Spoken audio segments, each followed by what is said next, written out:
अस्सलाम वालेकुम दोस्तों, आज की ये ख़ास वीडियो बनाने का मकसद ये था कि हाल ही में आने वाले कॉरपोरेशन के इलेक्शन जिसके बारे में लोगों को जगाना उजागर करना बहुत ज़रूरी है। मैंने एक रिक्शा के पीछे देखा था, हॉर्न धीरे बजाए, कौम सो रही है। तो थोड़ी देर के लिए मैंने सोचा क्या इस पे अमल किया जाए या इसके बावजूद भी लोगों को जगाया जाए। तो मेरे दिल ने कहा कि लोगों को जगाना ज़रूरी है, झिंझोड़ के ही जगाओ चलेगा, क्योंकि लोगों की हालत तो ऐसी है कि लाते हैं गधा और इंतजार करते हैं दूध देने का। अब गधा दूध देवे तो कैसे? इसलिए लोगों को जगाना बहुत ज़रूरी है और इसी मकसद के थ्रू ये वीडियो बनाया हुआ है। इंशाअल्लाह उम्मीद है आप आखिर तक ज़रूर देखेंगे।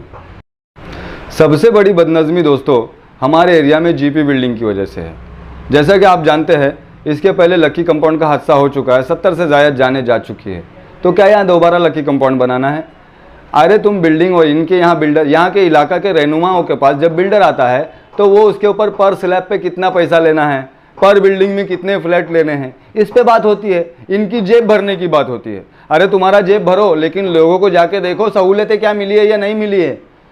अगर वहाँ पर बिल्डिंग बनी है तो ड्रेनेज का सिस्टम, नाले का सिस्टम सही है या नहीं है, पार्किंग के लिए कितनी जगह छोड़ी गई है, रास्ता कितना छोड़ा गया है, ये सारी चीज़ों के ऊपर तो नज़र डालो। रास्ता अगर छोड़ा गया है तो वो कैसा है, उसमें खड्डे हैं या रास्ता साफ सुथरा है, लोगों के आने जाने लायक है।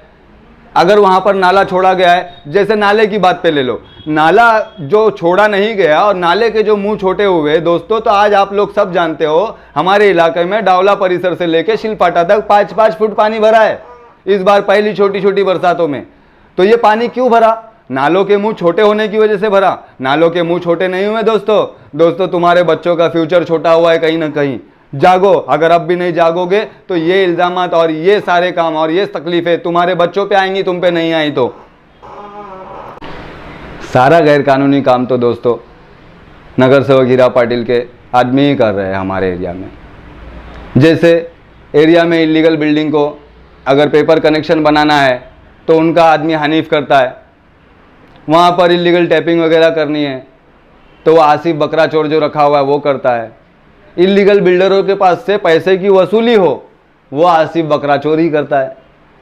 इसकी वजह से हीरा पाटिल साहब ने उसको इतना बड़ा दर्जा दे के रखा है कि जो फ्लैट उनको मिले हैं बिल्डरों की तरफ से घूस में, रिश्वत में, उन फ्लैट में इनको रखा है घर में रहने के लिए। उसी तरीके से दूसरी बिल्डिंगों में इनको पार्टनरशिप तक के दी है। तो इसके साफ जाहिर होता है कि ये अपने बंदों को आगे बढ़ा रहे, यानी चोरों को आगे बढ़ा रहे। और सारी बातें और सारे सबूत मेरे पास है। जिसको देखना हो, जिसको इस बात का खुलासा करना हो, वो मेरे पास आवे, मैं उनको बिल्डिंग तक और घर तक ले जाके दिखा सकता हूं। इसी तरीके से दोस्तों और एक मसला है, खास सबसे बड़ा मसला कब्रिस्तान का, जो कि हमारे डावला गांव का है। और डावला गांव के एक अकेले गांव के कब्रिस्तान में खिड़काली से लेके डावला गांव तक और पनवेल रोड पे दहीसर से लेके डावला गांव तक जितने गांव और जितनी नई बस्तियां बसी है, जितने नए लोग बसे हैं, यहाँ पर कोई भी मैयत होती है तो डावला गांव के कब्रिस्तान में दफन होने आती है। तदफीन डावला गांव के कब्रिस्तान में होती है। तो बताइए, डावला गांव के परिसर में जो इलीगल बिल्डिंगें बन रही है, जिनका एड्रेस डावला गांव का गिना जाएगा, तो क्या उनको वहां पर तदफीन का मौका नहीं मिलेगा? वहीं पर तदफीन करनी पड़ेगी। इससे क्या हो रहा है? मुकामी लोगों पे प्रेशर बढ़ रहा है। एक गांव का प्रेशर एक गांव के लोग और एक ट्रस्ट के लोग संभाल सकते हैं, बड़ी आसानी से संभाल सकते हैं और अभी तक संभाला है। लेकिन ये जो प्रेशर इतना बढ़ रहा है ना, ये हमारे बर्दाश्त के बाहर है। इसके लिए प्रशासन आगे आवे।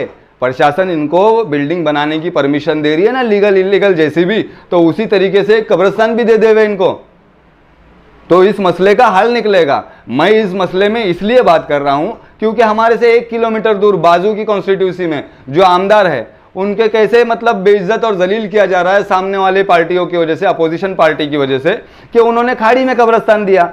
अब हमारे यहाँ जगह मौजूद है, तो आज हमारे को अगर जगह मिल जाती है कब्रिस्तान की, तो अच्छी जगह कब्रिस्तान बन सकता है।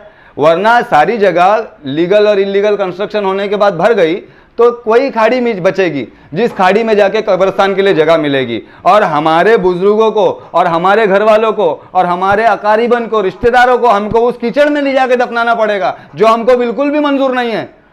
दोस्तों ये सारे काम नगर सेवक के जिम्मे आते हैं। वो बच्चों की स्कूल का हो, इलाके के लिए दवाखाने का हो, इलाके के लिए खेल का मैदान हो, ये सारी चीज़ों की जिम्मेदारियां इलाके के नगर सेवक पे आती है। जबकि इन सारी चीज़ों से ये दूर है और सिर्फ अपने जेब भरने में लगे हुए इलीगल काम कैसे होते हैं और हमारी जेब कैसी भरती है। और इसके ऊपर जब इलाके के लोग या हम पूछने के लिए जाएंगे, जब कोई पूछने के लिए जाता है तो उसके ऊपर इनका जो चोर बकरा चोर रखा हुआ है शूटर, वो अपने आंख पे ब्लेड मारता है और चौकी में पहुंच के एफआईआर दाखिल कर देता है और पीछे से ये उनको सपोर्ट करते हैं। मतलब इनके खिलाफ कोई आवाज उठाए तो उसको उठाने मत दो, उसको दबा दी जाती है उस आवाज को। लेकिन हमको किसी तरीके से डराया नहीं जा सकता, हम डरने वाले नहीं हैं। हम इसके खिलाफ जरूर लड़ते रहेंगे, लोगों को जागरूक करते रहेंगे। जब तक हमारी जान में जान है हम लोगों को जागरूक करते रहेंगे और इस चीज के लोगों के अंदर सारी चीज को खोल के रख देंगे कि कौन कितना कल्प्रिट है और कौन कितना मुजरिम है इन सब गुनाहों के अंदर। इन्हीं सारे संगीन मसाइल को मद्देनजर रखते हुए हमारी जमात और डावलेकर फाउंडेशन ने यह फैसला लिया है कि अब की बार हम अपना नुमाइंदा आने वाले कारपोरेशन इलेक्शन में उतारेंगे, जो कि हमारे गांव में से होगा, हमारा अपना होगा और हमारे अपने मसाइल को अपना मसला समझ के हल करके देगा इंशाअल्लाह। इसी बात को बोल के मैं अपनी बात को ख़त्म करता हूँ। अल्लाह हाफिज़। जय हिंद, जय महाराष्ट्र।